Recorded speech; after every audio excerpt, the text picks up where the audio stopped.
Muchas gracias. Muy buenos días a todas y a todos ustedes.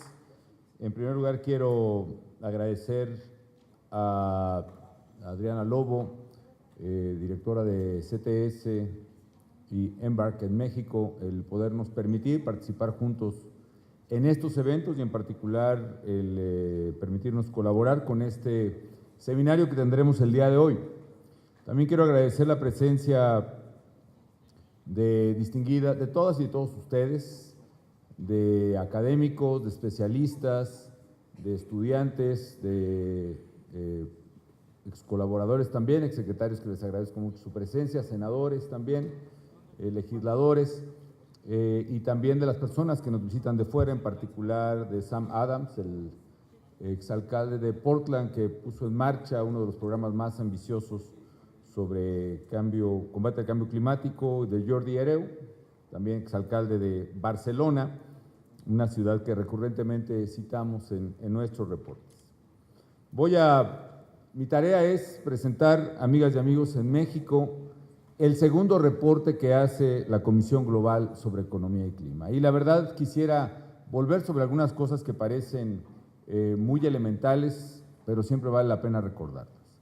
Yo creo que es muy importante que todos estemos atentos a lo que está ocurriendo en el mundo. Y cuando digo ocurriendo, no me refiero, por ejemplo, al tifón que a finales de 2013 mató a 6,000 personas en Filipinas y a otras calamidades aquí mismo en México, huracanes que son devastadores y que implican pérdida de vidas humanas y de cuantiosos recursos naturales, sino también me refiero a los fenómenos que están actualmente ocurriendo.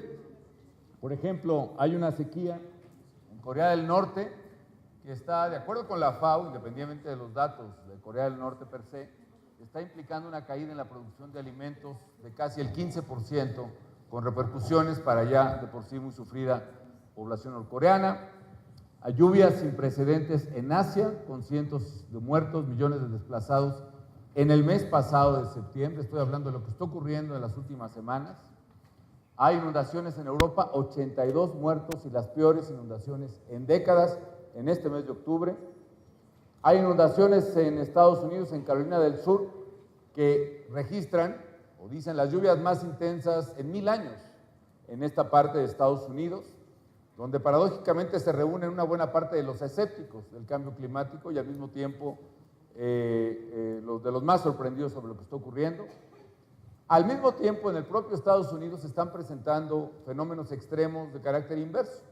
La Sierra Nevada, por ejemplo, en California, tiene la menor cantidad de nieve en 500 años, asociada a la sequía que se está registrando ahí desde hace varios años, que puede tener repercusiones incluso para México, por ejemplo, en el caudal del río Colorado, que llega a Mexicali. La sequía misma en Estados Unidos están cubriendo más del 30% del territorio de los Estados Unidos. Y aunque es muy difícil, y lo serio es, no se le puede atribuir cada uno de estos fenómenos al fenómeno de calentamiento global y cambio climático, el hecho es que se está presentando en el mundo ya una aceleración de eventos extremos de carácter climático, que las consecuencias devastadoras para sociedades son crecientes.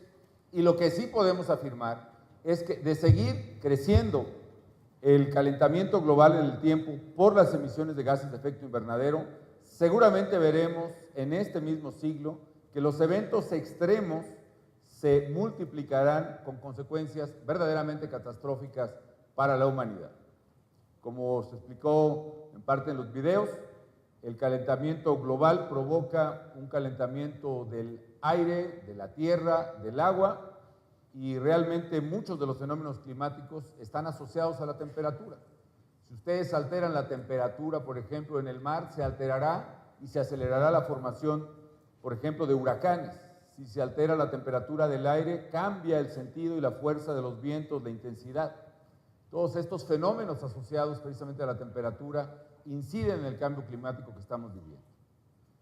Está demostrado además científicamente que la temperatura de la Tierra se ha incrementado sistemáticamente, por lo menos 0.6 en promedio por encima de la tendencia de la época preindustrial, y que a la velocidad que vamos podrá llegar hasta 4 grados centígrados más de la era preindustrial al final de este siglo. Esta es una gráfica científica de las temperaturas que se han registrado, donde los colores rojo y morado reflejan temperaturas mucho más allá del promedio que se había registrado históricamente. Los puntos blancos son donde no hay registro realmente de temperatura por la ubicación geográfica de esos puntos.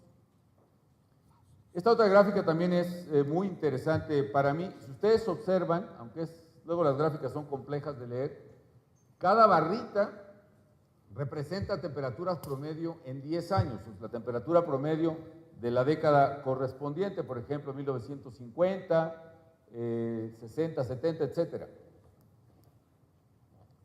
Observen ustedes, las últimas 3 décadas han sido las más altas de temperatura promedio que se tenga registro. Y cada una de estas décadas ha sido a su vez más alta que la anterior. Es decir, la década del 2000 al 2010 fue más alta que la de los 90, que a su vez había sido más alta que los 80, que a su vez la de los 80 había sido la más alta registrada en la historia. Otra más, 2014, el año pasado, ya está registrado como el año más caliente, la temperatura promedio más alta que se tenga registro, y este 2015, hasta el primer semestre, ya registraba también el primer semestre más cálido en promedio de que se tenga registro. ¿Qué implicaciones tiene esto? Que estamos observando realmente un crecimiento de la temperatura promedio de la Tierra.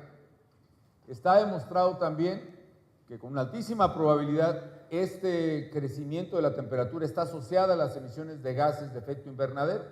Como se explicó, las emisiones de humo de coches, de fábricas, la tala de bosques que impide que se recupere ese carbono, hace que se genere en la atmósfera una especie de suéter, una cobija o un invernadero, y por eso el nombre, que hace que la temperatura se caliente, que al calentarse la temperatura de la Tierra se altere el clima con las consecuencias extremas que hemos mencionado.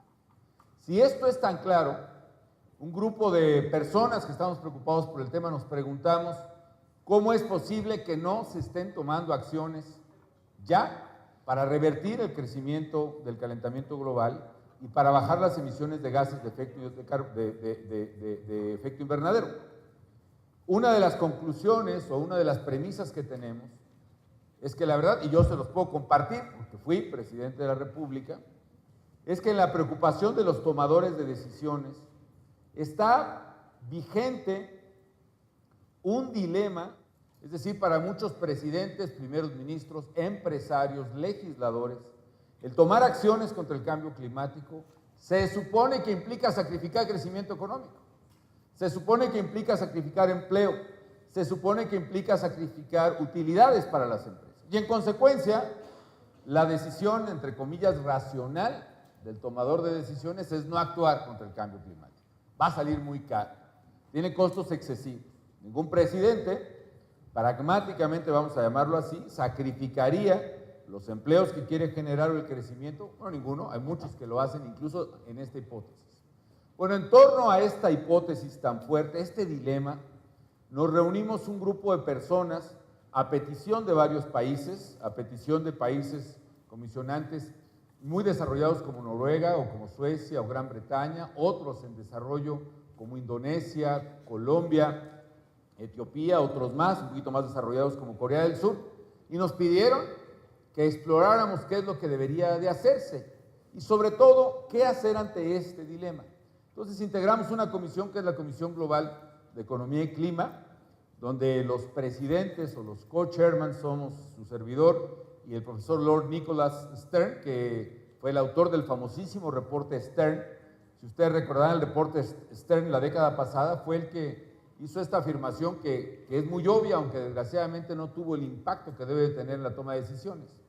El no actuar ahora saldrá mucho más caro que el actuar ahora. Ese es el razonamiento de Nick en su reporte Stern de hace casi una década o más de una década. Esta comisión la integramos con Nick, él está presidiendo el equipo económico, un equipo económico muy fuerte, entre ellos hay 2 premios Nobel de Economía, como Michael Spence y Danny Kahneman, de 2001 y 2002, que están trabajando y estamos conformando investigación muy seria de carácter económico. Esta es una primera advertencia que quiero hacer. El reporte no implica agotarse o no ser primordialmente un reporte ambiental. Creemos que la ciencia ha demostrado perfectamente el caso y que ahora toca a los diseñadores de política pública hacer las respuestas. Hay otros integrantes. Primero quisimos entregar a otros jefes de Estado, el presidente Lagos de Chile, Helen Clark, ex primera ministra de Nueva Zelanda, Jens Stoltenberg, ex primer ministro de Noruega y que actualmente es el secretario general de la OTAN, que por esa razón pidió una licencia, Luisa Diogo, ex primera ministra de Mozambique y otros. Hay exministros de Finanzas, está nuestro paisano José Ángel Gurría, hoy secretario general de la OECD, Nosi Okongo Iweala, que es exministra de Finanzas en Nigeria, Trevor Manuel de Sudáfrica, Sri Mulyani Indrawati de Indonesia y que está hoy en un cargo muy importante en el Banco Mundial, Chen Wang, que es el director del Banco de Infraestructura de China, en fin.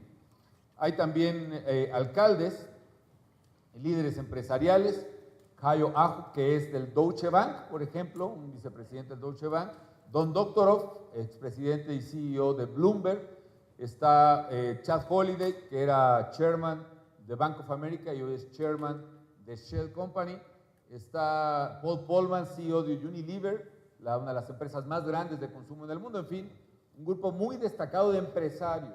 Ojo, la segunda advertencia es que por lo mismo el énfasis de la comisión es económico, no hay, digamos, grandes ambientalistas, no hay grandes organizaciones ambientalistas, porque nuestro punto es trabajar sobre el dilema que yo les había comentado. Esta comisión se dio a la tarea de hacer un estudio económico y de política pública, y la verdad, después de un año de trabajo, llegamos a un primer reporte en el año 2014, y a un segundo reporte, que es el que estamos presentando hoy, donde llegamos con toda convicción y con toda certeza a una conclusión muy poderosa. No se trata de ver cómo le hacemos para rescatarnos este dilema, se trata de decir con toda claridad, y lo digo, que este dilema es un dilema falso.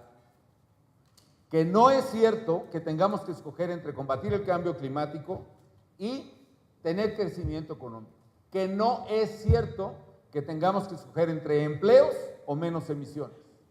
Que es cierto que podemos tener crecimiento económico y al mismo tiempo combatir el cambio climático y disminuir el riesgo de un calentamiento global por encima de los 2 grados centígrados. Es más, la evidencia que estamos recopilando nos dice que eso no es algo que se demostrará en el futuro. Ya es demostrable hoy en el presente con datos de muchos países y regiones que han hecho ya un compromiso por el cambio climático y que sorprendentemente para algunos están teniendo crecimiento económico. Suecia, por ejemplo, desde que inició un programa serio en los 90s contra el cambio climático, y que ha venido reduciendo sus emisiones sistemáticamente. Hoy emite 23% menos carbono que lo que emitía en 1990 y sin embargo su economía ha crecido casi 60% desde entonces. Varios estados en Estados Unidos, en el noreste, que están haciendo una especie de grupo de estados con mercados de carbono, con políticas de reducción de emisiones, han reducido sus emisiones 18%, ya han crecido casi 10% por encima del promedio de la economía de Estados Unidos desde 2009 a la fecha. El puro estado de California, o el solo estado de California, por ejemplo, que ha sido el más agresivo quizá en políticas ambientales, en políticas de energía, ha crecido 24% y ha reducido sus emisiones 20%. Dinamarca es el mismo caso, un PIB de 38 y una reducción de 25%.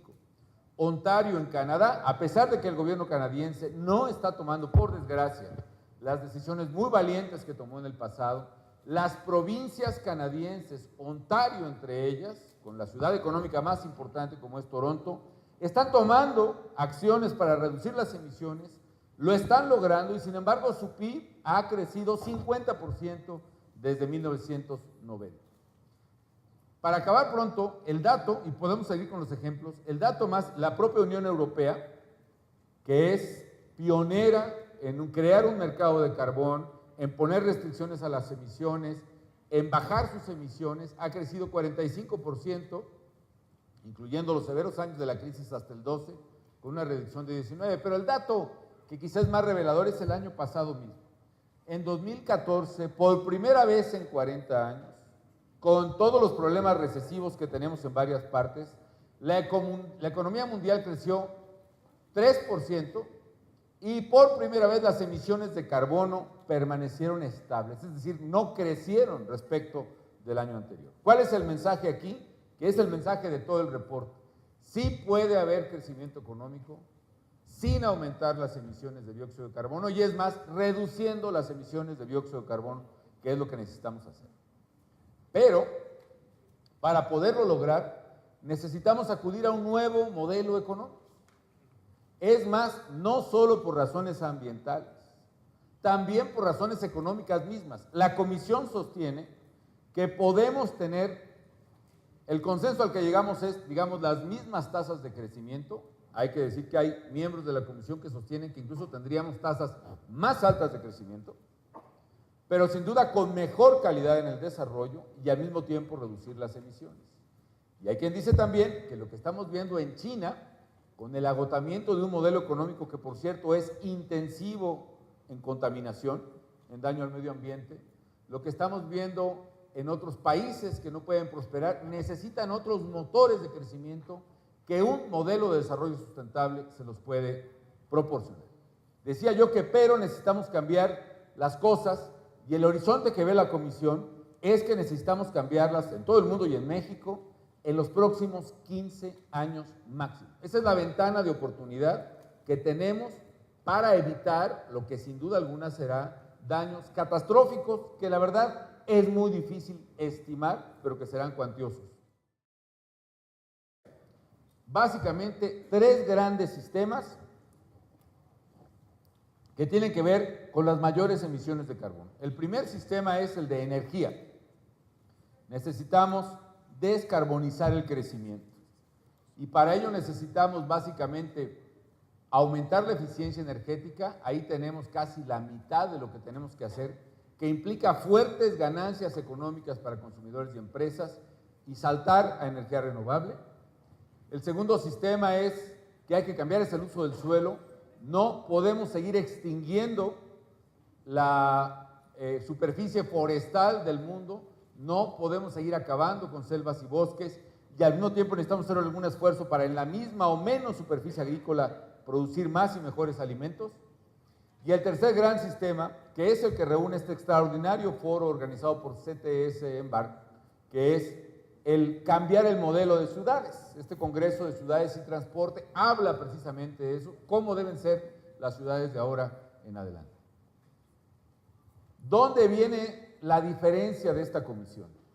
En la afirmación que hace de que haciendo lo correcto, las recomendaciones que vienen en los dos reportes, se puede crecer. ¿Cómo es posible? Lo que los economistas del grupo señalan es que hay varios drivers, hay varios cambios, hay varias velocidades, motores, que nos pueden dar crecimiento económico que no tenemos ahora. Por ejemplo, el primero es la productividad de los recursos naturales. Hemos trabajado, y lo digo yo como funcionario público, mucho en buscar la productividad del trabajo, reformas laborales, en buscar la productividad del capital, condiciones para la inversión. Pero nos falta ahora buscar la productividad de los recursos naturales. Y les pongo un ejemplo. En los países donde se regala el agua, que es un recurso natural vital, comparado con los países donde se cobra el agua, la productividad agrícola es mucho mayor en los segundos, porque el uso más eficiente del agua, por ejemplo, como recurso natural, es un recurso más productivo. En los países donde se regala el agua, es el caso de México mismo, hay incluso productores que esparcen el agua, riegan simplemente anegando o inundando las parcelas, contra países productores agrícolas, o productores en específico, que incrementan su productividad con sistemas de riego por goteo, por ejemplo. Eso no implica, no lo digo yo, que se le quite el apoyo económico a los campesinos pobres. Lo que sugerimos es que ese apoyo debe ser verdaderamente orientado a los campesinos más pobres, yo diría personalizado e individualizado, y no generalizarse a través de un recurso que básicamente lo usan los productores más ricos, los que tienen mayor número de hectáreas, y los productores pobres en México generalmente no solo no tienen agua, sino que ni tierra tienen. En fin. Productividad de recursos naturales. Aumentando la productividad de recursos naturales, aumenta la velocidad de crecimiento de la economía. Segundo factor, la inversión en infraestructura. Voy a ir más en detalle más adelante, pero básicamente la idea es esta. En los próximos 15 años, ¿cuánto tenemos que invertir de inversión de infraestructura alta en carbono? Es decir, en segundos pisos, en plantas de carbón, etcétera, etcétera, tirando bosques, pues tendríamos que invertir más o menos 90 trillones de dólares. ¿Y qué pasa si cambiamos a sistemas de transporte colectivo, a metrobuses, a metro, a sustentabilidad, a movilidad, a plantas renovables, etcétera? Tendríamos que gastar ¿cuánto? 94, es decir, la diferencia es marginal e incluso con ganancias que voy a referir más adelante. Invertir en la infraestructura correcta también genera crecimiento económico, porque esa inversión evidentemente genera empleo y crecimiento. Y el tercer factor es la innovación. Si ustedes se preguntan cuál es el motor que explica el crecimiento económico, yo diría en la historia de la humanidad, es la innovación. Es la reforma que la inteligencia humana imprime a la naturaleza para satisfacer sus necesidades. Eso genera un impulso notable. Esto nos daría pues el mejor crecimiento, y de ahí que nuestro reporte se llame Mejor Crecimiento, Mejor Clima. Ahora, vamos a hablar de la brecha de emisiones.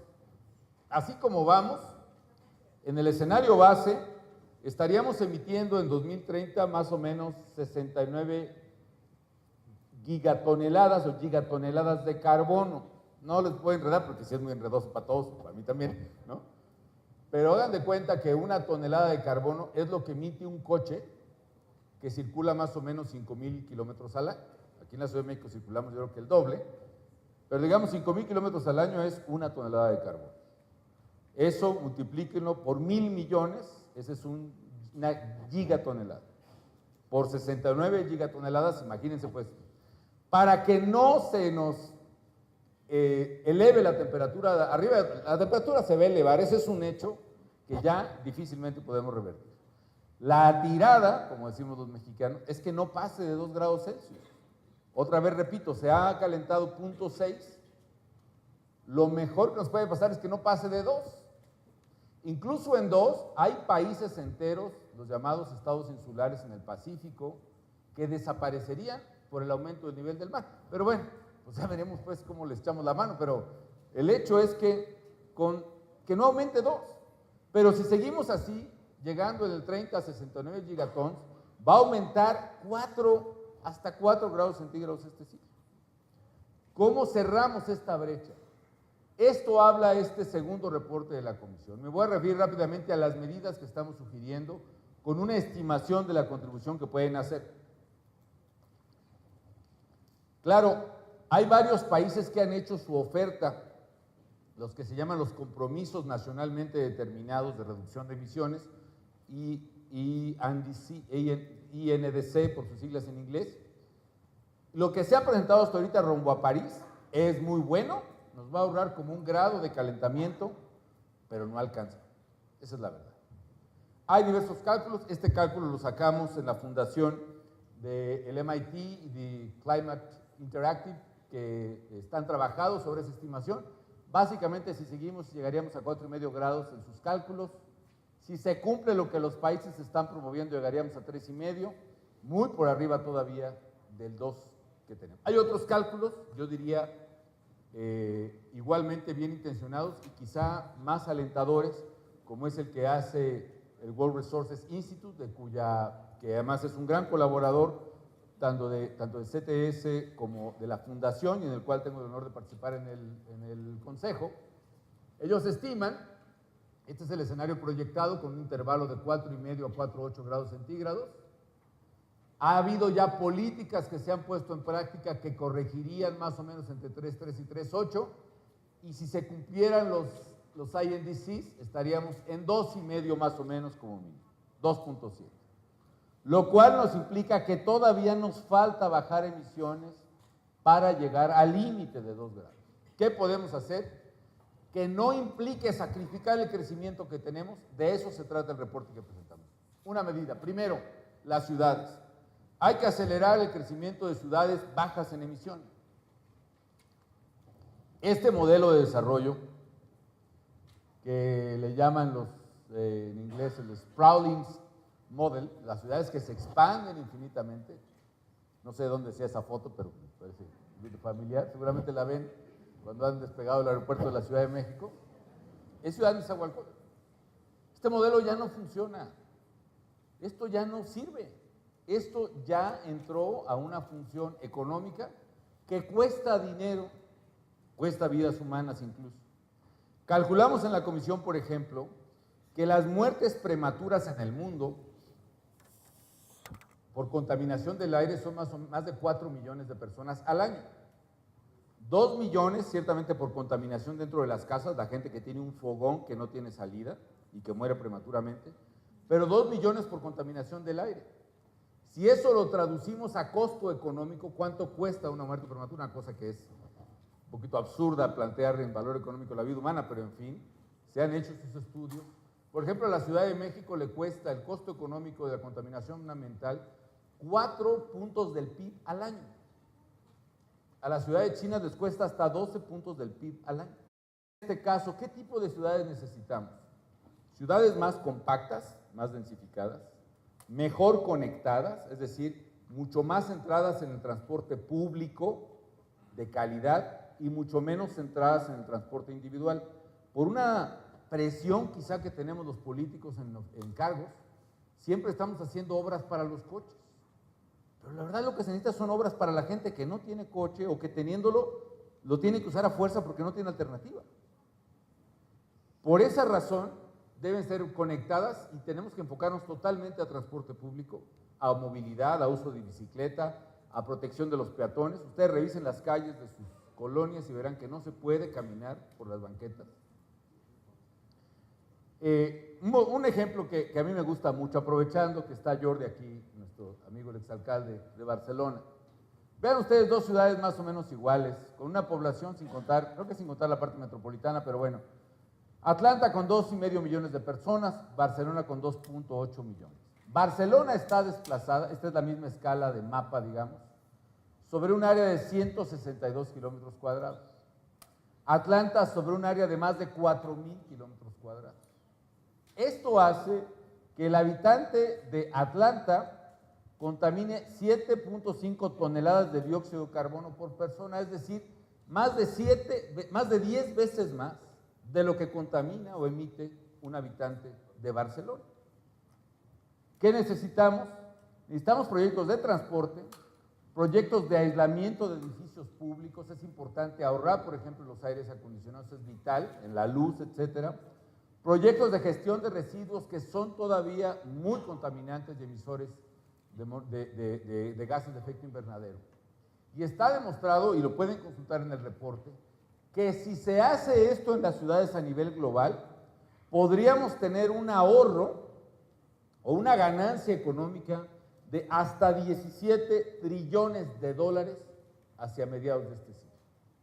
Es decir, hay ganancias netas que tienen que ver, por ejemplo, en los edificios con el ahorro de la energía de los edificios, en el transporte colectivo con el ahorro del combustible. Aquí no digo la marca, pero bueno, hay varias marcas muy buenas de transporte que están patrocinando este evento. Hay una, por ejemplo, que tiene un camión impulsado por gas natural que ahorra hasta 11 toneladas de dióxido de carbono al año y que se autopaga, aunque sale más caro al principio, se paga en 3 años.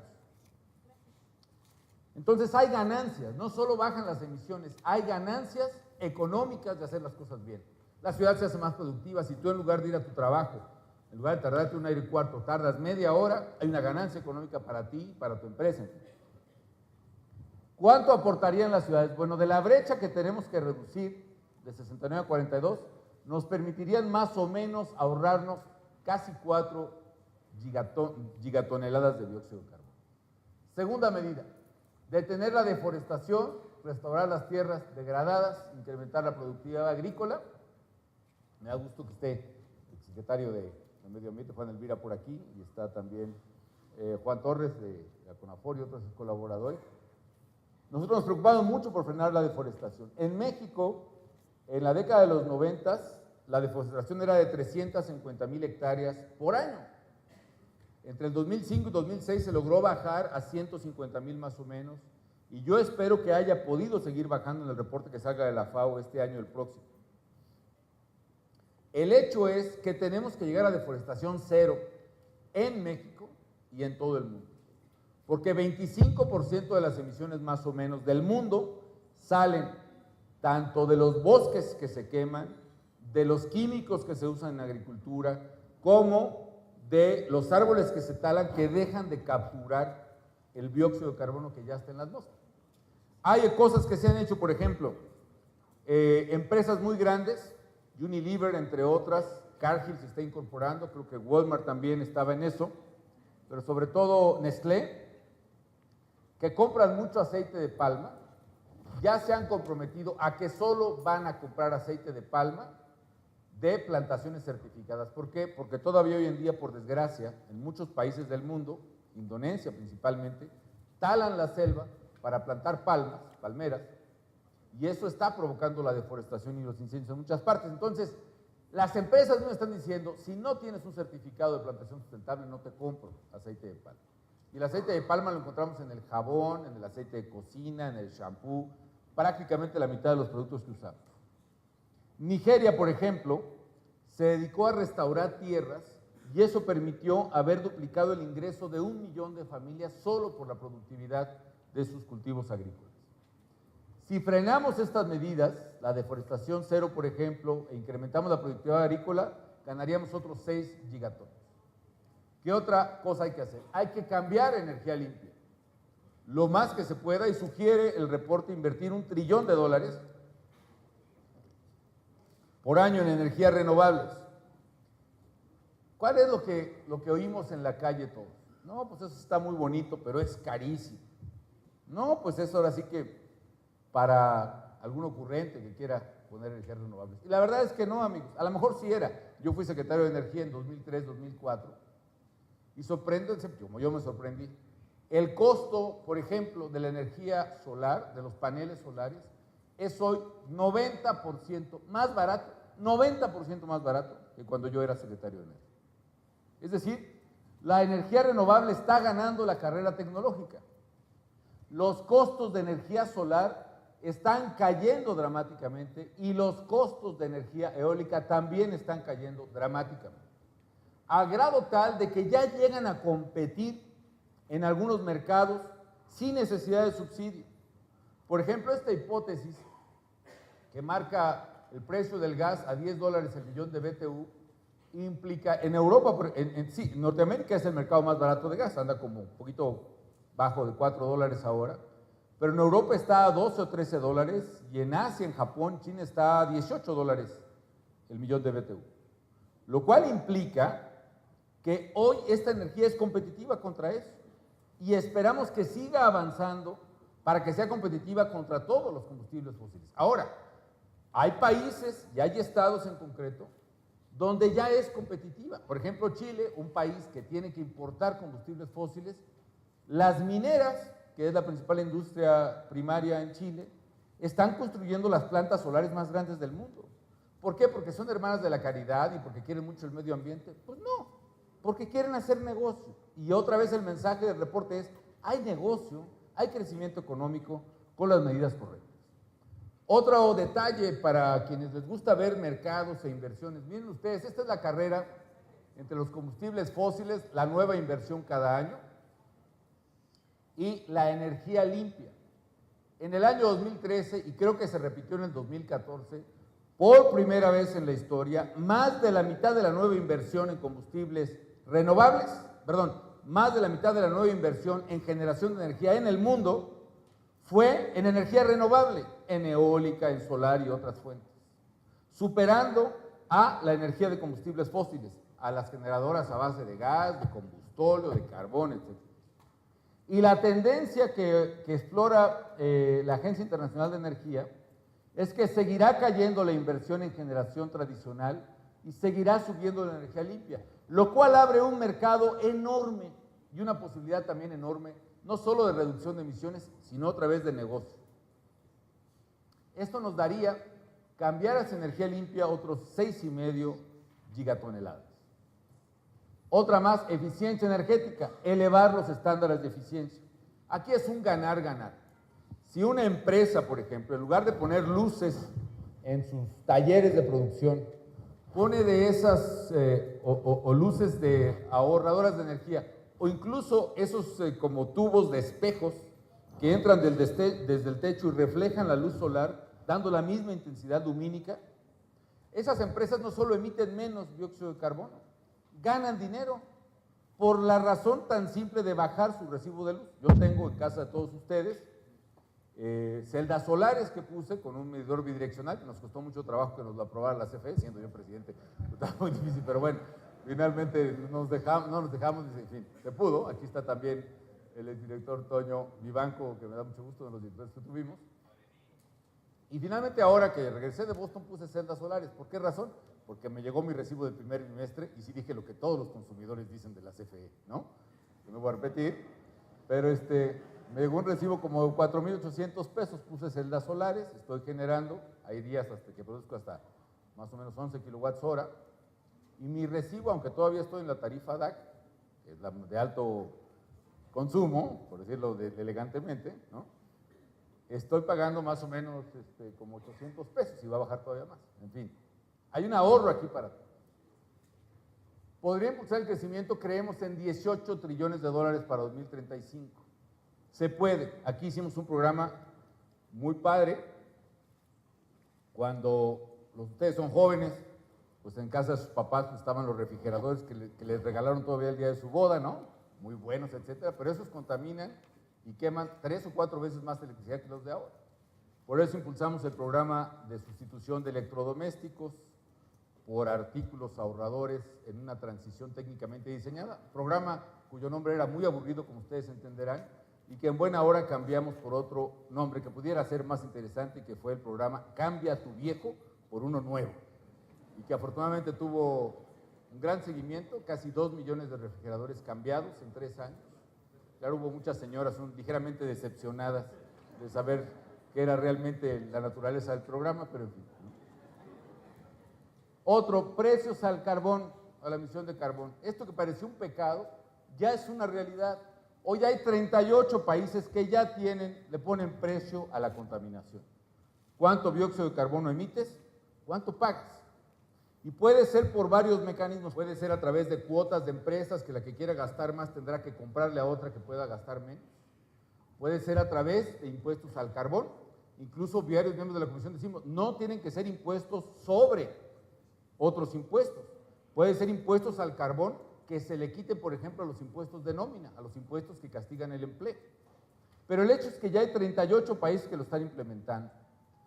Provincias de Canadá, independientemente que el gobierno se ha negado a esto, el gobierno federal, que ya lo están implementando. Estados en la Unión Americana que lo están implementando. Y algo que también sorprende, las más de 1,000 empresas en el mundo, entre ellas las más grandes, están pidiendo a los gobiernos que pongan ya precio al carbón.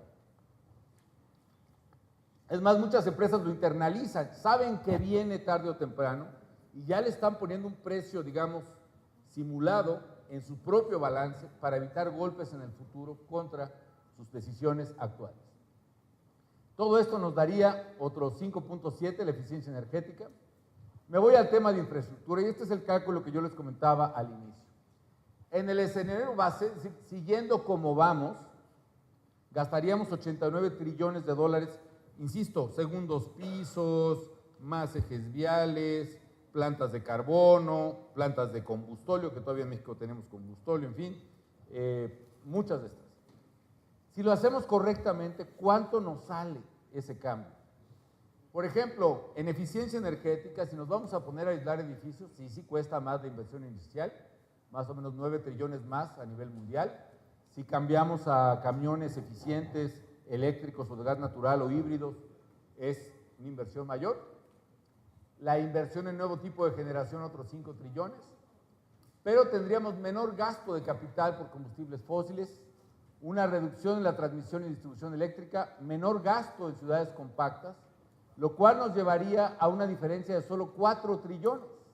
Pero si agregamos, y esto hay que tomarlo, todavía hay una discusión en eso, pero si agregamos gastos operativos menores, es posible que económicamente incluso salgamos igual o mejor con una inversión en infraestructura de baja intensidad de carbono. Pero eso sí, igual, menor o mayor marginalmente, el crecimiento económico y los empleos se darían igual o con la misma intensidad que se darían en el modelo inercial. Séptimo, innovación. Si obligamos a la eficiencia energética, ya que las empresas tengan, por ejemplo, menor consumo de combustible en los coches, que es la innovación automotriz, eso hace que la investigación y el desarrollo se detone. E insisto, la innovación es el motor que explica una buena parte del crecimiento de la humanidad, ¿no? Esto es lo que pasó en Europa, son las patentes, por ejemplo, que había sobre energía eólica, sobre celdas, sobre vehículos híbridos, etc. Este es el número de patentes. Viene una regulación más rigurosa en Europa más o menos por estos años y lo que ocurre en el número de patentes se dispara. Es decir, el efecto regulatorio en la innovación es tan potente que necesita precisamente una intervención regulatoria para poder ser detonado. Y esto, amigas y amigos, esto es crecimiento económico. Esto es verdaderamente aumento del valor agregado de muchos productos.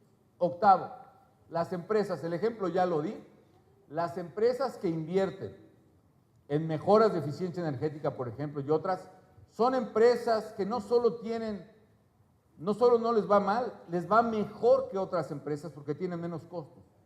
Ya hay un mercado ambiental de bienes bajo en carbono, lo que se compra, vende de celdas, de empresas, etcétera, ya tiene un valor de varios millones de dólares. Las petroleras ya están estimando el costo de la tonelada de carbón, más o menos $40 por tonelada, etcétera. Estas son las empresas, digamos, hay un índice de empresas líderes climáticas, que son estas las empresas más comprometidas con el medio ambiente, las que pusieron políticas internas de ahorro de energía, las que tienen políticas de compromiso ambiental, estas que hicieron la Alianza Forestal para no comprar aceite de palma que no esté certificado, etc. Estas empresas están dentro de este índice y asómbrense, la línea roja es el índice de Bloomberg de grandes empresas, perdón, la línea, sí, las empresas en azul, las que están comprometidas ambientalmente, les está yendo mejor y han crecido casi 10% en su valor de mercado por encima de las otras. No es el único factor, es cierto, pero ese mito de que las empresas responsables pierden se cae por las evidencias que estamos mostrando. Todo esto ahorra pues más gigatones, cosas que pueden hacer, por ejemplo, la aviación y el transporte marítimo, poniendo aletas como estas en los aviones, se autopagan en 2 o 3 años por el ahorro de combustible del avión. Si se mejoran los cascos de las embarcaciones, por ejemplo, se ahorra en combustible. Es más, ya tan solo limpiando las hélices y los cascos en la navegación, hay un ahorro de combustible que implica millones de ganancias para las propias empresas. Y décima, bueno, también esto contribuiría a eliminar los fluorocarbonos, es decir, los gases que salen de los refrigeradores, básicamente de los aerosoles. Ustedes saben, Mario Molina, nuestro queridísimo Premio Nobel de Química, ganó ese premio por su contribución al tema de la capa de ozono. No voy a explicar eso porque además la química nunca fue mi fuerte en la escuela, pero el hecho es que los fluorocarbonos, al descomponerse la molécula, forman moléculas de ozono sin que se puedan revirar, digamos así, y hacen que desaparezca, matan las moléculas de ozono en la atmósfera, y eso lo que produjo el llamado agujero de ozono, que se hace sobre todo en Sudamérica, y que deja pasar más fácilmente los rayos ultravioleta, provocando cáncer, quemaduras, etc. Mario Molina descubre eso, lo desarrolla, y el protocolo de Montreal hace que las empresas se comprometan y los países a cambiar los fluorocarbonos. Si aceleramos la eliminación de fluorocarbonos, también que son gases también de efecto invernadero, avanzamos. La Coca-Cola, por ejemplo, ha instalado 1 millón de refrigeradores libres de fluorocarbonos, más eficiencia desde el año 2000. Nosotros sustituimos 2 millones de electrodomésticos que también traían esa política. La Pepsi misma ya asumió públicamente un compromiso de cambiar todos sus refrigeradores, etc. Todo esto, amigos, nos da cerca de la meta que estamos esperando. Es decir, si necesitamos llegar a solo 42 gigatons, si se cumpliera en el escenario óptimo todo eso, estaríamos pegándole a la meta. Claro, hay muchas políticas que tienen un traslape, es decir, no las puedes sumar independientemente. Cancelando el traslape, nosotros calculamos que estaríamos como máximo en el 96% de la brecha que se tiene que cerrar y más o menos 60%, es decir, entre 16 y 26 gigatons menos. En resumen, amigas y amigos, y con esto termino, pueden consultar el reporte aquí en 2015, New Climate Economy Report. Tenemos la página de la Fundación que también tiene los links, pero en resumen es este. Es vital que en la sociedad se conozca, en el Congreso, en el gobierno y en las empresas, que no es cierto que tenemos que sacrificar crecimiento económico y empleo por ser responsables con el medio ambiente. Que además de los daños que el cambio climático va a causará a países como México, que será de los más afectados en el mundo por estar en zona de huracanes, intertropicales, etcétera, etcétera. Además de evitar esos daños, tenemos ganancias económicas netas en crecimiento, empleo y alivio de la pobreza si hacemos lo correcto, pero no tenemos mucho tiempo para cambiar. Los próximos 15 años, en los que llegará a vivir a las ciudades más de 1,000 millones de personas en todo el mundo, adicionales a los que ya estamos, son críticos para tomar estas decisiones. Este es el mensaje de la nueva economía climática, mejor crecimiento, mejor clima. Muchas gracias.